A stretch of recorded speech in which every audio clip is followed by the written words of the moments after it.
셋째 주를 맞이합니다.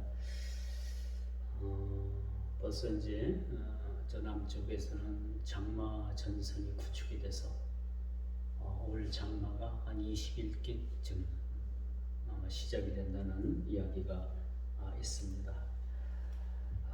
오늘 본문 말씀 다니엘서 6장 오늘 16절에서 23절의 말씀을 우리가 또 살펴보면서 사자의 입을 막으신 하나님이시라라는 그런 말씀의 제목을 가지고서 피차 은혜 받기를 원합니다.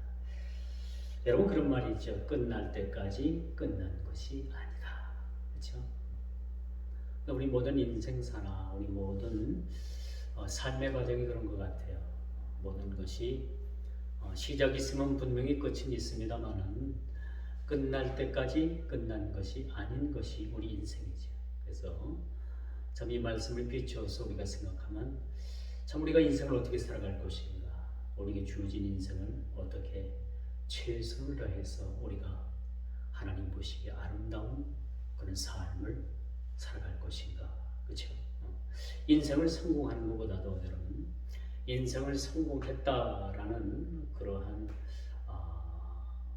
어떤 마음의 그러한 뿌듯함보다는 그 인생의 과정을 어떻게 살았느냐라는 것이 훨씬 더 중요하다라고 생각을 가질 수 있습니다. 누구나 성공할 수 있는 건 아니죠. 그러나 성공했다라는 그 자체도 큰 의미가 있지만 저는 성공했다라는 그런 의미를 그런 부여하는 것보다는 그 인생의 일련의 과정을 어떻게 살아갔는가, 그 과정이 어떠했는가라는 것에 대해서 참 우리가 초점을 맞출 필요가 있다라고 생각을 합니다. 왜 그런가 하면은 참 우리가 예를 들어서 비정상적인 방법으로 성공을 했다. 물론 이것도 성공이죠. 그러나 하나님 보시기에 그 성공은 부정된 성공이에요. 또 하나님 보시기에 그것은 잘못된 성공이에요. 또 그것은 하나님 보시기에 좋지 못한 성공입니다. 그래서 우리가 인생을 성공한 삶을 살지 못했다 하더라도 우리 일련의 모든 인생의 과정이 참 성실한 과정으로 그렇게 시작을 해서 맺었다면 비록 성공하지 못했다 하더라도 평범한 삶을 살다가 하나님 앞에 부름받았다 하더라도 그것은 하나님 앞에 성공 이상으로의 참으로 값진 삶이라고 말씀드릴 수가 있습니다. 오늘 본문에 보니까 이제 다니엘이 사자굴 속에, 그 굶주린 사자굴 속에 그렇게 던져지는 장면이 오늘 본문을 통해서 우리가 함께 확인할 수가 있었습니다. 많은 사람들이 그렇게 생각을 하죠. 자, 이제 모든 게 끝났다. 그렇죠? 몇 달씩 굶은 사자가 눈에 뵈는 게 있겠어요? 그러니까 다니엘의 생명은 이제 끝났다. 그의 삶은 끝났다라고 생각을 할 수가 있습니다. 그러나 제가 초대에도 말씀을 드렸듯이 우리 인생이 끝날 때까지 끝난 것이 아니다. 우리가 목숨을 다하고 우리가 심장이 멎는 그 순간까지 하나님 앞에 우리가 어떻게 생활을 살아갈 것인가에 대한 그런 심각한 우리의 그런 거룩한 고민이 저와 여러분들에게 있다라는 것은 참 믿음의 신앙이 얼마나 아름다운 것인가. 이런 믿음의 신앙을 바탕으로 우리가 이런 삶을 살아가고 이런 생각을 하고 살아가고 이런 느낌으로 우리가 살아가고 이런 일들을 실천하면서 살아간다는 것이 얼마나 하나님 앞에 감사한 일인가라는 것을 생각해 볼 수가 있습니다. 누가 봐도 다니엘은 꼼짝없이 사자굴 속에 던져졌고 이제 죽을 운명, 곧바로 이제 사자의 밥이 되는 일밖에는 남은 일이 없어 보인 듯합니다. 그는 죽음을 피할 수 없는 상황까지 몰렸죠. 다니엘의 숨통을 끊어놓기 위해서 사탄은 굶주린 사자를 준비시켜 놨더라. 그러면 오늘 본문의 핵심이 바로 뭐냐? 본문의 키워드가 바로 뭐냐? 사자굴 속에 그가 던져졌다는 거예요. 우리 한번 상상을 해보십시오. 상상이 안 가죠. 어떻게 산 사람을 그 파놓은 사자 굴 속에 그 사람을 그 굴 속에 던질 수가 있을까? 그렇죠? 여러분 어떻습니까? 느낌이 어떻습니까? 왜 상상이 안 되잖아요. 상상이 안 되는 이야기예요, 이게. 그러나 분명한 것은 사자굴 속에 다니엘이 던져졌다는 것. 그러나 여러분, 이젠 다니엘이 사자굴 속에 던져지기까지 얼마나 마음이 조마조마했겠어요. 그도 사람이고, 오늘 본문을 읽는 우리 독자들도 마찬가지죠. 다니엘이 사자굴 속에 던져진다는 그 상황, 이게 차마 이 말씀을 대하기가 너무나도 참 뭡니까? 부담스럽죠. 부담스러울 뿐만 아니라 그 두려움, 다니엘이 느꼈던 그 두려움, 많은 사람들이 그렇게 느끼는 그 두려움이 우리를 엄습해옵니다. 그 두려움이 우리를 사로잡게 되는 것은 분명한 사실이라고 말씀드릴 수가 있습니다. 그런데 여러분, 어떤 의미에서 보면 다니엘은 사자굴 속에 던져지기 이전에 또 하나의 영적인 사자들과 싸울 수밖에 없었던 상황을 알고 계십니까? 다니엘을 사자굴 속에 집어넣고 그 나라의 총리에서 끌어내기 위해서 많은 대신과 방백들이 다니엘을 고소를 하잖아요. 기도하지 말라라는 법을 만들어가지고 한 달 동안 기도 못하게 그렇게 묶어놓은 거. 그들 그 자체가 어찌 보면 다니엘에게 있어서는 사자굴 속이 아닌 그 굴 밖에 있는 사자들과 싸울 수밖에 없는 치열한 싸움이 이미 전개되고 있었다는 사실을 우리는 알게 되는 겁니다. 솔직히 두려운 것은 사자굴 속에 있는 그런 굶주린 사자가 우리에게 있어서 그것이 두려운 존재가 아니라, 무서운 존재가 아니라, 사자굴 밖에서 그렇게 보이지 않는 영적인 사자들과 싸우는 그런 상황, 그것이 우리에게 있어서 훨씬 더 치열한 영적인 전투였다는 사실을 우리가 알게 되는 것이지요.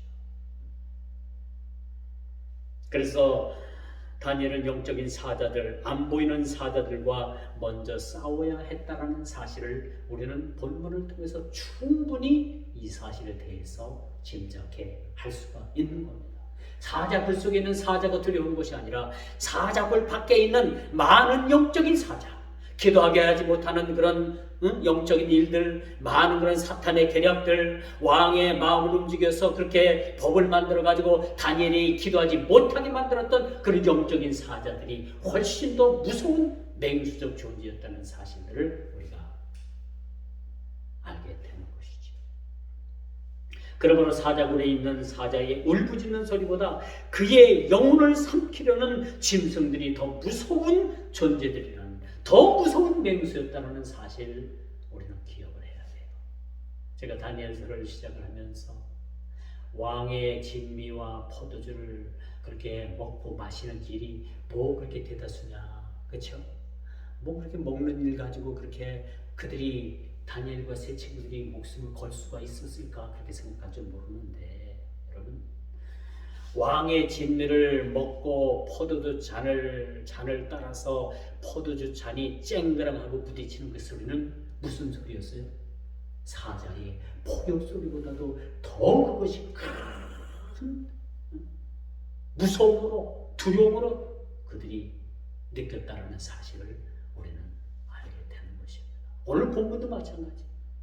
사자굴 속에 있는 사자가 두려운 것이 아니라 사자굴 밖에 있는 영적인 사자들, 그 맹수들, 기도하지 못하게 만들고 여러 가지로 옥죄어 오고, 이런 일들이 훨씬 더 다니엘에게 있어서는 큰 영적인 그런 싸움이자 부담이었다는 사실을 우리는 다시 한번 확인하게 되는 것입니다.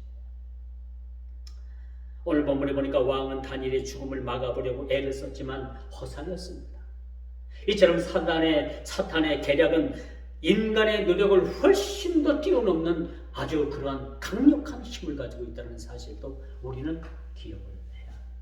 아무리 여러분 사탄이 이빨 빠진 호랑이와 같은 그런 종이 호랑이와 같은 존재라고 하더라도 여전히 여러분 영적인 세계를 우리가 바라보게 되면은 여전히 사탄은 막강한 영향력을 가지고 있습니다. 그렇죠? 우리가 기도하지 못하게 만들고, 그렇죠? 우리가 온전한 신앙생활 하지 못하게 만들고, 우리가 믿음생활 하지 못하게 만들고, 주일날 교회에 오려면은 여러 가지 문제를 만들어가지고 교회에 오지 못하게 만들고, 이런 모두가 어찌 보면 큰 틀 안에서 보면 영적인 큰 싸움에서 이미 밀리고 지고 있다는 사실을 우리는 염두에 둘 필요가 있다라고 말씀드릴 수가 있습니다. 그런 의미에서 여러분, 사탄의 계략은 인간의 노력과 힘을 훨씬 더 뛰어넘는다는 거예요. 그렇기 때문에 우리는 어떻게 돼? 항상 우리가 깨어서 기도하고, 우리가 때를 어떤지 못든지 기도하고, 우리가 믿음으로 말미암아 발부덩치고 믿음으로 말미암아 살아가려고 애쓰고 힘쓰는 그런 삶이 우리 신앙생활 가운데 이것이 빠져서는 안 된다라는 그런 말씀을 드릴 수가 있어요. 오늘 본문에 보니까 왕은 다니엘을 살려보려고 금식을 했다고 해요. 오늘 본문 금식으로 나와 있지만 이건 금식이 아니라 단식이에요. 금식은 누가 합니까? 하나님 앞에서 의로운 하나님의 백성들이 하는 것이 금식이고, 오늘 왕이 했던 이 금식이라고 쓰여져 있는 이것을, 이 본문을 보면은 단식에 가깝습니다. 단식을 했다. 왕은 달리 방법이 없었죠. 그래서 자기 궁중에서 하는 오락도 끊고 밥도 먹지 않고 때를 걸러가지고 다니엘을 걱정하고 있는 왕의 모습을 우리가 보게 됩니다.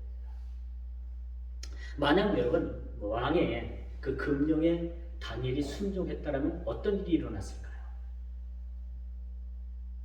기도하지 말라는 그런 명령을 잘 순종해서 기도하지 않고, 그렇다면 그가 나라의 총리로 그 자리에 있었던 것은 분명할 수가 있었어요. 그렇죠? 그 자리를 지킬 수도 있었고, 더 큰 것은 사자굴 속에 그가 던져지지 않을 수도 있었다는 사실입니다. 더 무서운 보이지 않는 것은 사자들에게 삼켜져 목숨을 잃지 않을 수도 있었다는 거예요. 눈 한 번 질끈 감으면, 그렇지 않습니까? 여러분, 상황 논리라는 게 있잖아요. 상황 논리. 나는 아닌데, 나는 그렇게 하고 싶지 않았는데, 모든 상황이 그렇게 몰아가고 그렇게 할 수밖에 없었던 그 상황의 논리에 무릎 꿇는 일들이 얼마나 많이 있습니까? 여러분, 우리 신앙생활도 마찬가지고, 우리가 세상 살아가면서 그 상황 논리에 의해서 우리가 무릎 꿇고, 나의 온 마음은 그게 아닌데 그 상황에 끌려가가지고 이 일이 그렇게 그르치고, 여러분, 일이 그렇게 처리된 일들이 여러분 있지 않겠습니까?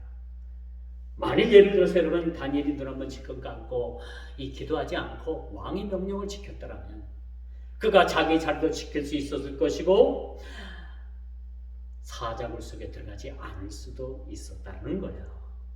그렇죠? 여러분, 인생사 뭐 있겠습니까? 눈 한번 질끈 감으면 생명을 보존할 수 있는 건데, 그러나 다니엘은 그 길을 택하지 않았다는 거예요. 다니엘의 목숨도 하나고요, 우리 목숨도 하나입니다. 우리 목숨이 아까우면 다니엘 목숨도 귀한 것이고 아까운 것이요. 그러나 그는 뭐야? 그가 뻔히 죽을 줄 알면서, 뻔히 사자굴 속에 던져질 것을 알면서도 그가 하루에 3번 다락방에 올라서 예루살렘 성전을 향해서, 비록 성전은 폐허가 되고 성전은 무너졌지만은 그 예루살렘을 향해서 그가 하루에 3번 기도했다는 사실. 그가 죽을 줄 뻔히 알면서도, 망할 줄 뻔히 알면서도 그가 그렇게 행했다는 사실에 대해서 우리는 본문의 말씀을 이해할 필요가 있습니다. 여러분, 굴 속이 아닌 밖에 있는 사자들과 싸우는 방법은 오직 그가 기도를 멈추지 않는 거였어요. 사자굴 속에 들어가는 일도 일이었지만은 사자굴 밖에서 던져지기 이전에 그 영적인 사자들, 그 맹수들과 싸우는 일도 보통 일이 아니었다는 거죠. 그러나 그 바깥에 있는 그 영적인 사자들과 싸우는 방법이 있었는데, 그 방법이 무엇이었느냐? 다니엘은 정확히 기도하는 것 외에는 어떤 방법을 달리하지 않았다는 것을 우리는 보게 되는 것입니다.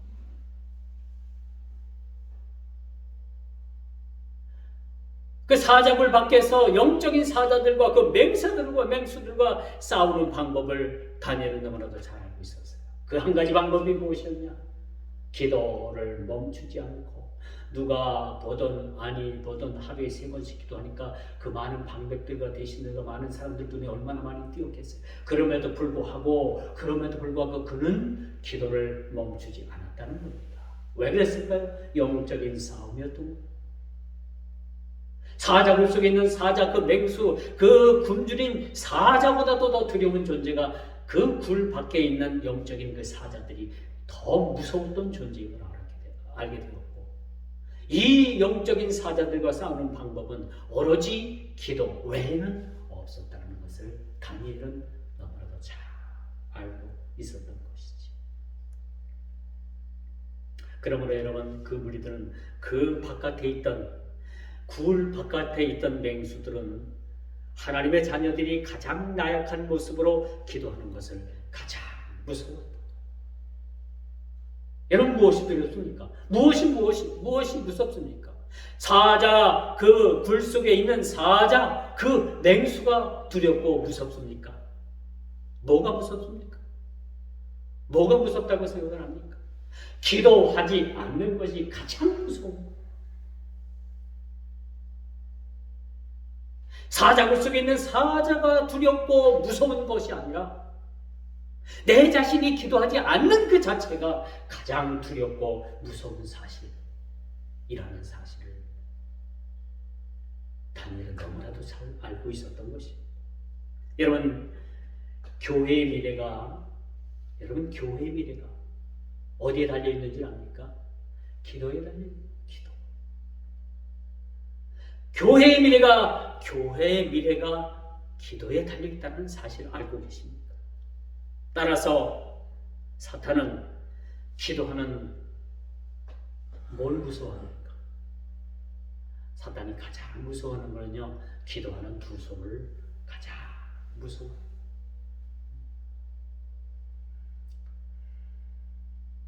사탄이 가장 무서워하는 것이 뭐냐? 그 성도가, 우리 신자가 기도하는 그 두 손을 가장 두렵고 무서워한다는 사실, 우리가 이 시간 깨닫게 됩니다. 계속해서 왕의 질문이 이어지죠. 불가능한 일을 가능한 일로 바꿀 수 있겠는가? 왕의 마음은, 이 보편적 상식으로 보면은 이젠 다니엘이 사자굴 속에 던져진 그 사실은 이미 모든 상황 끝입니다. 그렇죠? 다 끝났다고 봅니다. 그러나 왕의 마음은 뭐야? 불가능한 일을 가능한 일로 바꿀 수 있는가라는 한 가지 그런 희망을 가지고 있었던 것 같아요.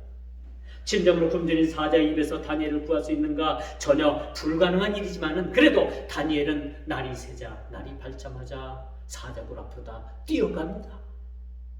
궁금했던 거죠. 다니엘이 살았는가 죽었는가? 그가 믿는 하나님이 계시는데 그 하나님께서 그를 구해주셨는가? 아니 구해주셨는가? 너무나도 궁금해서 다니엘이 그렇게 던져진 사자굴 속으로 그가 날이 새자마자 달려가게 됩니다. 왕은 무엇을 확인하고 싶어서 날이 밝자 사자굴 앞으로 달려갔겠습니까? 다니엘이 죽었다는 것을 확인하고자 갔겠습니까? 그러나 행여나 혹시나 그가 믿는 하나님, 살아계신 하나님, 그분이 계시기 때문에 다니엘을 살려주실 수도 있을 것이다라는 한 가닥 시로라기 같은 희망을 가지고 달려갈 수도 있었다라고 생각을 할 수가 있습니다. 전혀 가능성이 없어 보이는 일에 보통 사람들은 관심을 두지 않지요. 이게 세상 많은 사람들은 확률이 있는 곳에 뜻을 둡니다. 그렇죠? 확실한 곳에 뜻을 두지, 이건 뭐 불가능한 일에 뜻을 두는 사람이 누가 있겠어요? 그렇죠? 오늘 본문을 보게 되면 이 모든 상황이 다니엘은 뭐야? 이미 사자굴 속에 들어가서 이 세상 사람이 되지 않고 사자의 밥이 된 것은 일반 보편적인 상식으로 생각할 수 있는 그런 모습이라고 우리가 볼 수가 있겠죠. 이처럼 다리오가 식음을 전폐하고 기분 전환을 위한 모든 수단, 그 오락을 중단한 채 근심하고 밤을 새우고 난 이후에 날이 밝자 다니엘이 그 사자굴 앞에 쫓아가게 된 것입니다. 왜 쫓아갔을까요? 그런데 행여나 혹시나 하나님께서 그를 살려주시진 않았나라는 생각을 가져볼 수가 있습니다.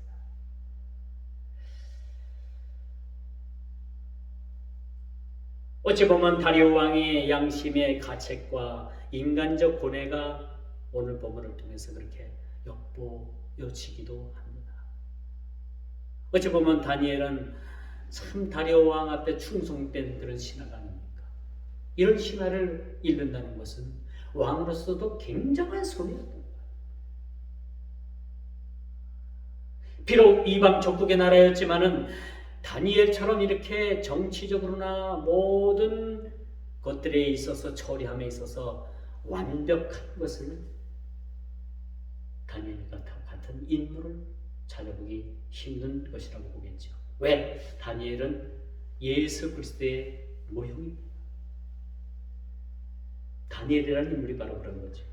자, 세 번째, 사자의 입을 천사가 틀어 막은 사실을 우리는 본문을 통해서 확인합니다. 전화위복이라는 말이 있어요. 재앙, 근심, 걱정이 변해서 오히려 그것이 화근이 복이 된다라는 전화위복이라는 그런 구사성어가 있습니다. 하나님께서는 다니엘의 모든 일거수일투족을 다 보고 계셨습니다. 그가 기도하지 않으면 살 수 있는 길도 있었지만 그가 기도하면 죽어요. 사자의 밥이 돼요. 그럼에도 불구하고 다니엘은 아무런 마음의 동요 없이 그가 평소에 행하던 대로 하나님 앞에 기도한 그 사실, 모든 그 일련의 과정을 하나님께서는 다 보고 다 지켜보고 계셨다는 사실. 하나님께서 저와 여러분들을 평가하시는 건요, 어떤 단순한 한 부분만을 가지고 평가하시는 건 아닙니다. 여러분의 모든, 저와 여러분들의 모든 일련의 과정, 모든 생의 과정을 다 보고서 평가를 하시는 거죠. 그런데 평가를 하게 되면 여러분, 다 저와 여러분들은 낙제점이죠. 낙제입니다. 패스하는 사람들이 그렇게 많지 않을 거예요. 이 낙제 인생을 예수님께서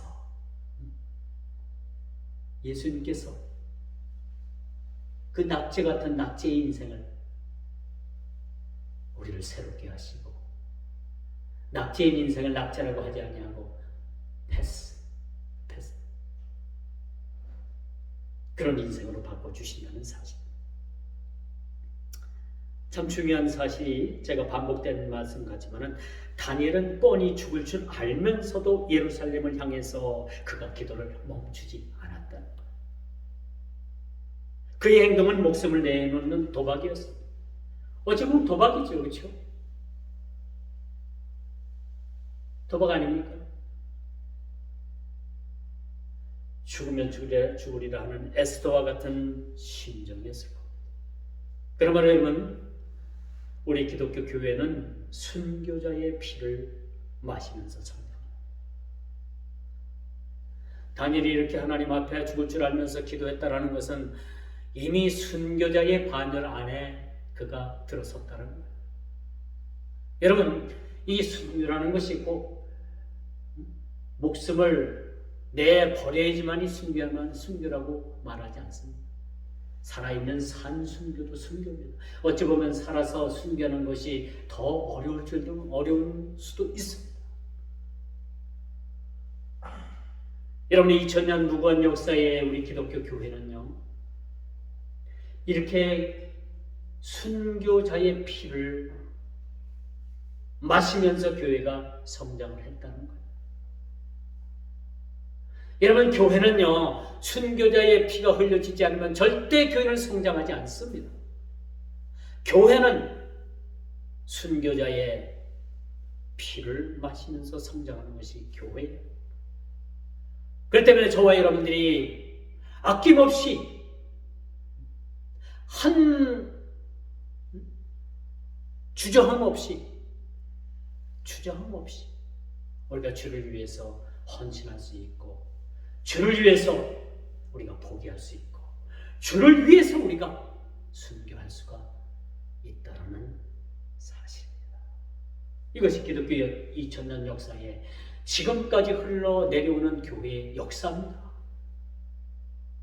교회의 성장은 누군가가 헌신이 있었고, 누군가가 피를 흘렸기 때문에 교회가 지금까지 오고 또 앞으로도 그렇게 성장해 나가고 앞으로도 교회가 그렇게 존재한다는 사실을 우리는 기억해야 합니다. 저희 시골교회가 교회를 짓겠다고 하니까 많은 사람들이 떠나고 같이 개척했던 개척 멤버도 젊은이도 시내로 떠나고 다 떠나고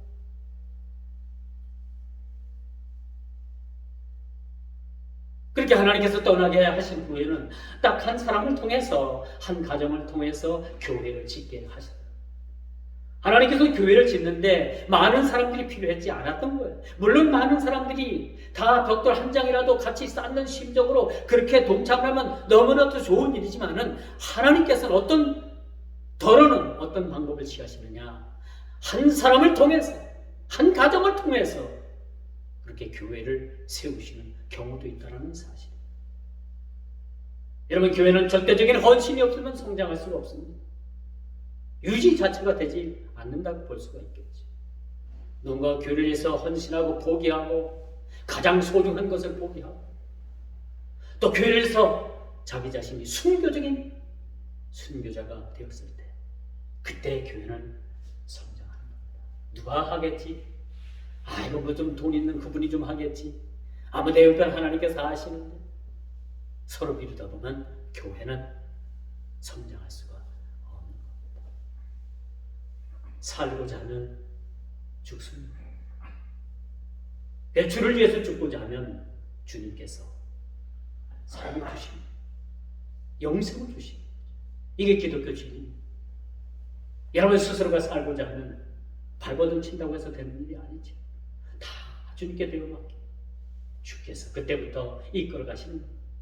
여러분 바다에 빠졌을 때 물이 빠졌을 때 막 살려고 막 수영도 못하는데 호적거리고 막 자기가 막 힘쓰고 막 그 몸부림치면 점점점 깊은 물속에 빠질 수밖에 없어요. 그런데 수영도 못하는데 될 대로 해라. 죽으면 죽지 뭐 물에 빠져 죽으면 죽지 하고 다 물에 맡기고 다 가만히 있으면요 이 배가 뭐야? 배가 공기통이요. 이것 때문에 사람이 떠요. 그렇죠? 그래서 다른 사람이 구하러 올 때까지 느긋하게 물에 맡기면은 몸이 뜹니다. 우리 삶도 이와 마찬가지라고 생각을 합니다.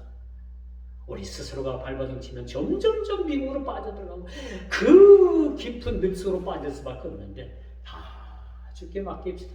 사는 것도 죽는 것도 모든 것도 다 주께 맡기면 그때부터 주께서 나의 인생을 이끌어 가시고 이 말씀의 결론을 맺습니다. 다니엘은 사자의 입을 막은 천사 위에서 목숨을 부지할 수 있었습니다. 우리 주님께서 다니엘을 굶주린 사자의 밥이 되지 않게 하시려고 급하게 천사를 보내셔서 사자의 입을 천사가 보겠다는 사실. 이게 기적입니다. 이게 하나님을 믿는 사람들의 특권. 그렇죠? 나를 보호하시기 위해서 예비하신 천사를 보내서 그 맹수의 입을 강력한 강력권으로 붙여놓으신 거예요. 할렐루야. 살고 죽는 문제가 다 주님 손에 달렸어요. 그렇죠? 살고 죽는 문제가 다 주님 손에 달려요. 이 맡기니까 편한 거예요. 그렇죠? 아이고 맡겨. 이거 뭐 내가 힘쓴다고 되는 일도 아니고 애쓴다고 되는 일도 아니고 근심하고 걱정한다고 되는 일도 아니고 아이고 뭐 주님께서 다 이끌어 가시겠지. 우리 생활을 우리 모든 삶을 한번 맡겨보시길 바랍니다. 인명생사 제천이라는 것은 사람이 살고 죽는 문제는 하늘의 뜻에 달려있지 우리 손에 달려있는 것이 아니라는 얘기죠. 사자굴 속에서 다니엘을 구해주지 않았어도 다니엘은 그런 생각을 가질 수 있을 거예요. 그의 신앙 고백은 만일 그가 사자밥이 되었다 하더라도 예를 들어서 다니엘의 고백은 한결같았을 겁니다. 그리 아니하실지라도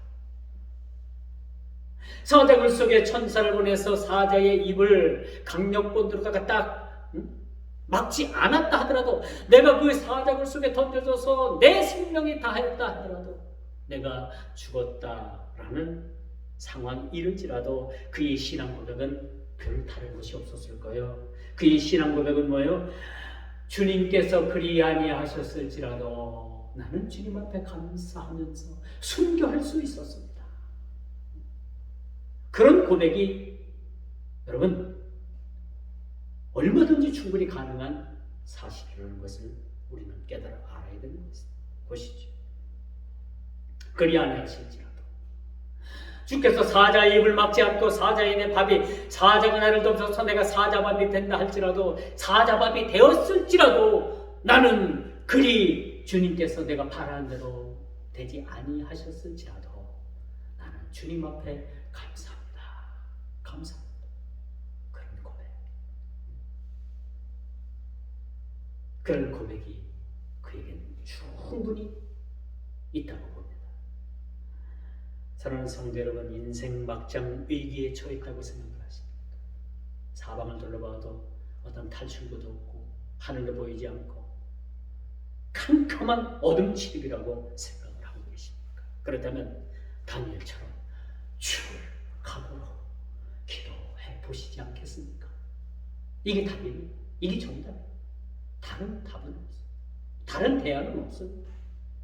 죽을 때 죽더라도, 죽을 때 죽더라도 기도해보고 결과를 한번 기다려보는 것이 훨씬 더 우리 인생의 유익이라는 사실들을 기억하시기를 주님의 이름으로 축원하면서 말씀을 맺도록 하겠습니다. 기도합니다. 주님, 사자굴 속에 던져진 다니엘의 모습을 우리는 바라봅니다. 참으로 불과한 사이한 일이 아니라 하나님께서 천사를 준비해서 사자의 입을 막으셨고, 다니엘은 그 엄청난 상황에서 하나님 앞에 구원받을 수가 있었습니다. 사랑하는 우리 성도들이 이처럼 어려운 상황에 놓여 있다 할지라도, 인생의 막장 위기에 처해 있다 할지라도, 우리가 하나님 앞에 기도하는 그 기도의 사명을 놓치지 아니하도록 주께서 크신 은혜를 베풀어 주옵소서. 예수님의 이름으로 간절히 기도드리옵나이다.